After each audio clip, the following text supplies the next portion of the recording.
Just story channel में आपका स्वागत है। क्या आप जानते हैं, क्या सुंदरता केवल बाहरी रूप से होती है? क्या घमंड कभी हमारी मदद कर सकता है?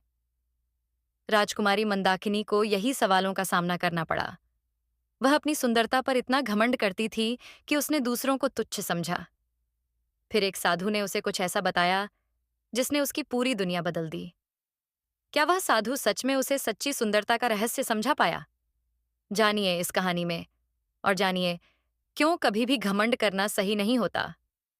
बहुत समय पहले हिमालय की गोद में बसे एक छोटे से राज्य की राजकुमारी मंदाकिनी अपनी अप्रतिम सुंदरता के लिए प्रसिद्ध थी। उसकी बड़ी बड़ी आंखें, चांद सा मुखड़ा और रेशमी बाल देखकर लोग कहते, मंदाकिनी मानो साक्षात कोई अप्सरा हो। उसके महल के बाहर राजा राजकुमारों की कतारें लगी रहतीं, लेकिन मंदाकिनी को अपनी सुंदरता पर इतना घमंड था कि उसने किसी को भी स्वीकार नहीं किया। मुझसे विवाह वही कर सकता है जो मुझसे अधिक सुंदर और श्रेष्ठ हो।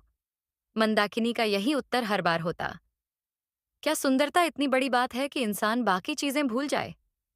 क्या सिर्फ सुंदरता ही किसी को श्रेष्ठ बनाती है? मंदाकिनी की सुंदरता के चर्चे जितने बढ़े, उसका घमंड भी उतना ही बढ़ता गया। वह अपनी प्रजा को भी तुच्छ समझने लगी। एक बार राज्य में भीषण सूखा पड़ा। किसान अपनी समस्याएं लेकर महल पहुंचे, लेकिन मंदाकिनी ने कहा, मुझे इन मैले कुचैले लोगों से बात करना पसंद नहीं। इनकी समस्या सुलझाने का काम मेरे माता पिता का है, मेरा नहीं। राजा और रानी ने मंदाकिनी को समझाने की कोशिश की। रानी ने कहा, बेटी, तुम्हारी सुंदरता तभी सार्थक है जब उसका उपयोग दूसरों की भलाई में हो। घमंड इंसान को खोखला बना देता है।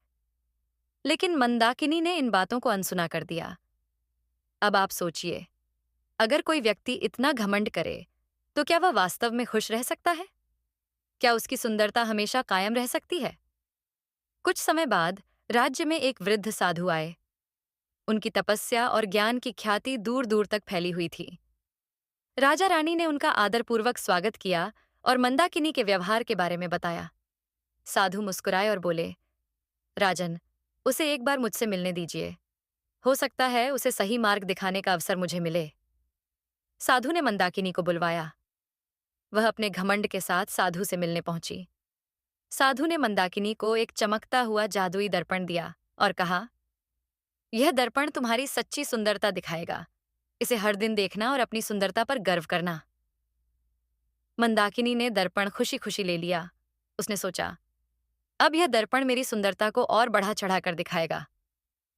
लेकिन क्या सच में ऐसा हुआ? पहले दिन मंदाकिनी ने दर्पण देखा तो उसमें खुद को अप्सरा जैसा देखा। वह बहुत खुश हुई। लेकिन अगले दिन उसने देखा कि उसकी आंखें थकी हुई और चेहरा मलिन लग रहा है।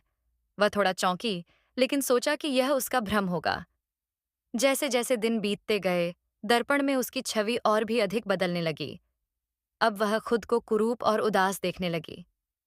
उसने गुस्से में दर्पण को फेंकने की कोशिश की, लेकिन दर्पण टूटने के बजाय चमक उठा। वह भागी भागी साधु के पास पहुंची और बोली, यह क्या है? यह दर्पण मेरी सुंदरता क्यों बिगाड़ रहा है? साधु ने शांत स्वर में कहा, यह दर्पण तुम्हारी बाहरी सुंदरता नहीं, बल्कि तुम्हारी आत्मा की सुंदरता दिखाता है। जब आत्मा पर घमंड, अहंकार और तिरस्कार का जहर चढ़ता है, तो उसकी सुंदरता नष्ट हो जाती है। क्या अब मंदाकिनी को अपनी गलती समझ में आएगी? क्या वह घमंड छोड़कर सच्चाई का रास्ता अपनाएगी? जानिए, आगे क्या होता है। साधु की बातें सुनकर मंदाकिनी के घमंड का पर्दा हटने लगा। उसने पूछा, तो अब मुझे क्या करना चाहिए? साधु ने कहा, अपनी आत्मा को सुंदर बनाओ, दूसरों की मदद करो, उनका सम्मान करो। जब तक तुम अपने कर्मों को शुद्ध नहीं करोगी, तुम्हारी आत्मा की सुंदरता लौटेगी नहीं। मंदाकिनी ने अपने घमंड को त्यागने का प्रण लिया। उसने महल से बाहर निकलकर प्रजा की समस्याएं सुनी, सूखे से पीड़ित किसानों की मदद की, बीमारों का इलाज कराया और सभी के साथ समानता से व्यवहार किया। धीरे धीरे दर्पण में उसकी छवि बदलने लगी। अब वह पहले से भी अधिक सुंदर और खुश दिखने लगी। उसने समझ लिया कि असली सुंदरता आत्मा और कर्मों में होती है। सुंदरता का असली अर्थ यह नहीं है कि हम कैसे दिखते हैं, बल्कि यह है कि हम कैसे सोचते और दूसरों के साथ कैसा व्यवहार करते हैं।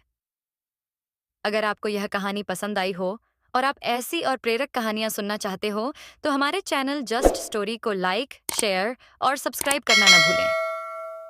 आपको यह कहानी कैसी लगी? कमेंट में जरूर बताएं।